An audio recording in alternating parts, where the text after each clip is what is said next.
Yeah, it's a nice loaf of sourdough bread, but I don't have time to make that. Series of folds, kneading the dough, keep the eye on fermentation. Let me tell you a secret. You can skip all of that. No kneading, no folding, just mix, let it rise, shape it, and bake it. Sounds amazing, right? Let's make it. I fed my starter 5 hours in advance and boom, triple its size. I have a couple of starter recipe videos on my channel, you can check them out later. In a medium-sized bowl, add 8 grams salt, followed by 280 grams water. Bring the scale.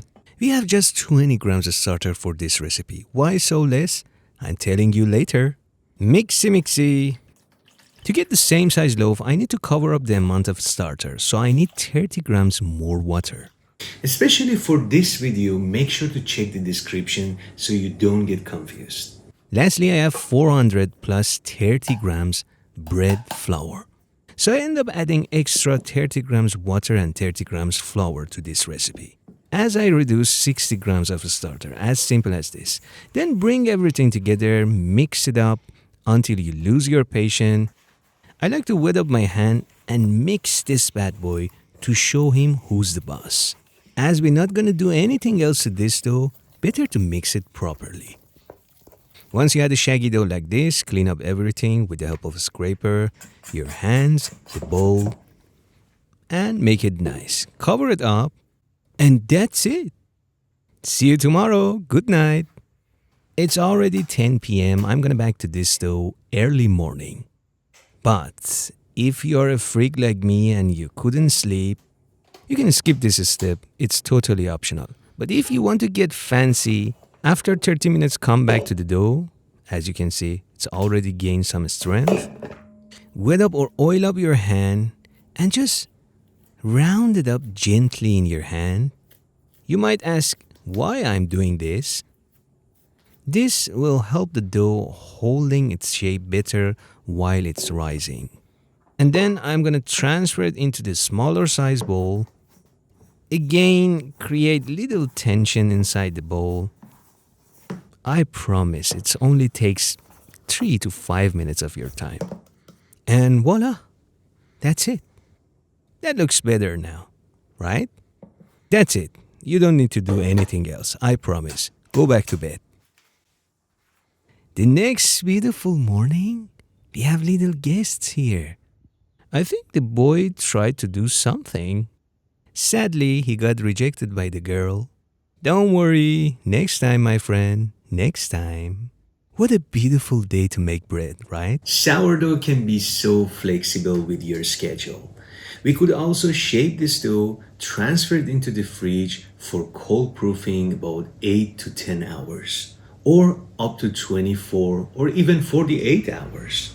I couldn't wake up early. Sadly, my dough get overproofed. But it's slightly overproofed. Still pulls away from the side of the bowl and the surface is not sticky, which is a very good sign. We're not gonna give up, right? Let's make it.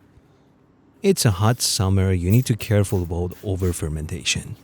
No problem. I'm gonna wet up the scraper and the counter. Let's say if the dough release from the bowl, yes, that's another good sign. I'm gonna quickly fold all the side to the center, then flip the dough and round it up with the help of the surface. As you might know, this is called pre-shaping. Oh, it's good. The dough holds its shape. Let's check the temperature. Oh, yes, that's overproofed. I wish it was something between 25 to 27, but forget about it. I just let it sit on the counter for 10 minutes instead of 20 minutes because we don't have time. It's a slightly overproof. And now stick to a simple shaping method. This is my method to shape a round or bowl sourdough.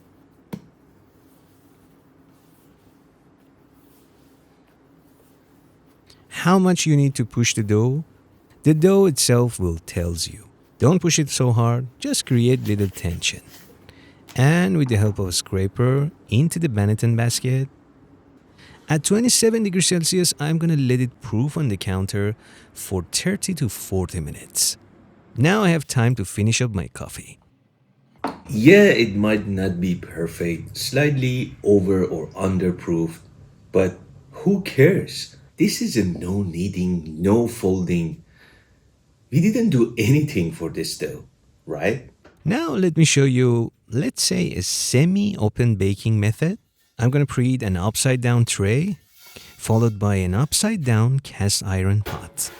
If you have Dutch oven, be my guest and use it. Honestly, it's more safe. Preheat the oven at highest temperature for at least 30 to 40 minutes. Just enough time for the dough to finish its proofing time. Poke test can tell you everything. Poke the dough. If it bounces back slowly, it's ready to bake. Gorgeous. Bring a baking paper or a baking mat in this case.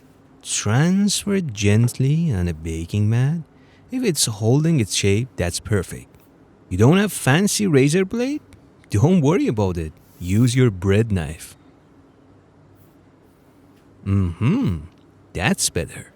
If it was stickier than mine bothering you, use a little bit of rice flour to make the scoring smoother. Yeah, I know, it's a piece of art. Alright, enough with show off. Let's bake it. Make sure to use thick gloves as safety comes first. This thing gets freaking hot. Careful. Transfer the dough on the upside down tray as quick as possible. Little spray of water. Then carefully cover it up with the upside down pot. That's it. Shut the door quickly, set the temperature to 230 for 20 minutes. Mission complete.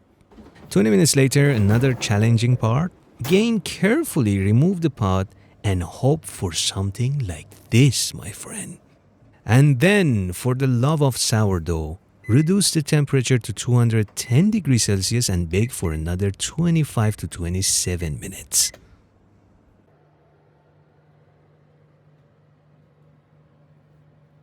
I mean, can you believe that? We made this beautiful loaf of sourdough bread with less than 10 minutes of work. That's crazy, my friend.